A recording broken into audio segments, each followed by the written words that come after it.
নমস্কার বন্ধুরা, ছোটখাটো রান্নাঘরে আপনাদের স্বাগত। আজকে আমি বানাবো ওলকচু আলু দিয়ে একটা নিরামিষ রেসিপি। চলুন তাহলে রেসিপিটা বানাই। এখানে আমি কেটে ধুয়ে পরিষ্কার করে নিয়েছি। এবার রান্না শুরু করে দেবো। ডুমডুম করে আলু আর ওলকচু কেটে নিয়েছি। এদিকে গ্যাসে কড়াই বসিয়ে দিয়েছি। কড়াই ভালো মতো গরম হয়ে গেছে। দিয়ে দেবো ওলকচু রান্না করার জন্য পরিমাণ মতো তেল। এবার দিয়ে দেবো সাদা তেল রান্না করার জন্য। তেলটা ভালো মতো গরম হয়ে গেছে। দিয়ে দেবো দুটো শুকনো লঙ্কা।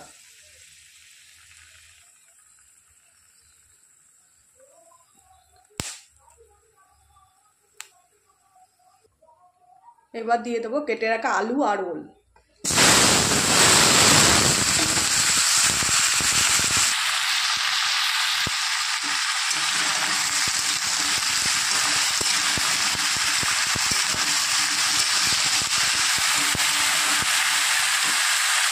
সবসময় তো সম্বারে গোটা জিরে কালো জিরে দিই। আজকে শুধু আমি কাঁচা লঙ্কা সম্বারে দিয়ে এই শুকনো লঙ্কা সম্বারে দিয়ে রান্নাটা করি।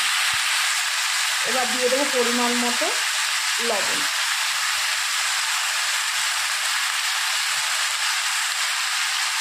আর দিয়ে দেবো পরিমাণ মতো হলুদ।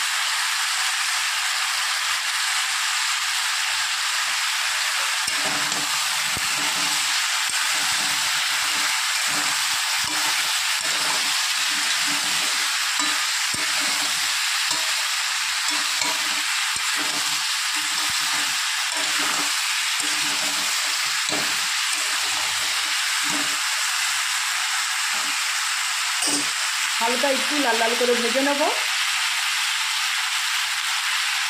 ওলকচু আলুটা ভাজা হতে হতে আমি আদা বেটে নেব। আজকে শুধু আদা জিরা বাটা দিয়েই করব।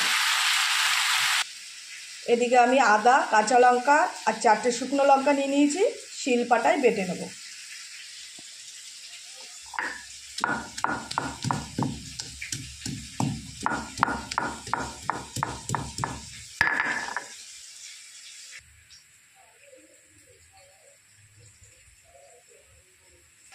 মশলা বাটা হয়ে গেছে। এবার আমি তুলে নেব।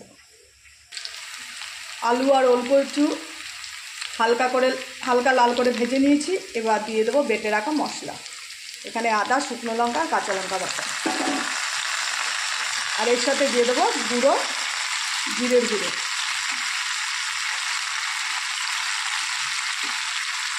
একসাথে মশলাগুলো কষিয়ে নেব।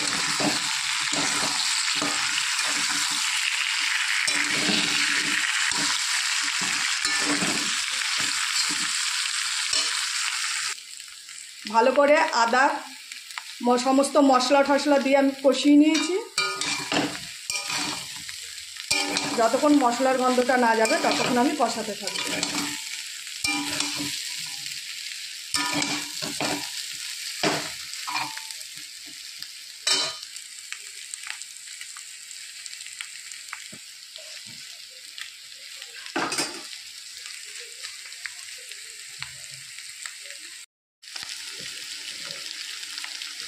ভালো করে মশলা কষিয়ে নিয়েছি। এবার দিয়ে দেবো স্বাদের জন্য পরিমাণ মতো একটু চিনি।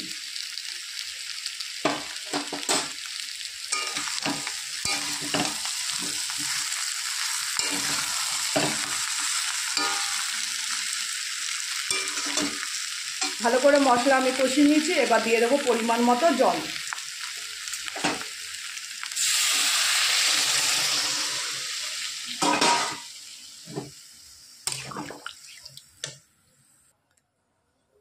পরিমাণ মতো জল দিয়ে দিয়েছি। এবার একটা ঢাকনি দিয়ে আমি ঢেকে দেবো যতক্ষণ আলু আর কচুটা না সেদ্ধ হয়। মিনিমাম আমি 15 মিনিট আলু আর কচুটা সেদ্ধ করে নেব। বন্ধুরা, এবার ঢাকনিটা তুলে দেখে নেব কতটা হয়ে এসছে তরকারি। প্রায় 15-20 মিনিট আমি সিদ্ধ করে নিয়েছি তরকারিটা। দেখুন বন্ধুরা, এই ওলকচু আর আলু একদম সেদ্ধ হয়ে গেছে। আর ওলকচু বেশি সেদ্ধ করতে হয় না। কষাতে যখন কষিয়েছিলাম, ভাজা ভাজা করেছিলাম, তখনই হাফ সেদ্ধ হয়ে গেছে। এবার নামানোর আগে দিয়ে দেবো 1 চামচ ঘি। যেহেতু নিরামিষ আর দিয়ে দেবো গরম মশলার গুঁড়ো। একদম নিরামিষ ঘরোয়া পদ্ধতিতে রান্না।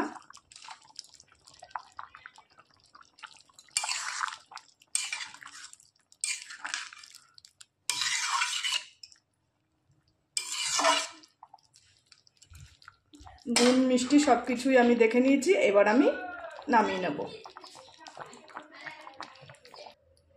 এই হচ্ছে আজকে আমার ওলকচু দিয়ে আলু দিয়ে নিরামিষ তরকারি। যদি ভালো লেগে থাকে রেসিপিটি একটা লাইক কমেন্ট শেয়ার করে দেবেন আর চ্যানেলটি সাবস্ক্রাইব করে দেবেন। নমস্কার।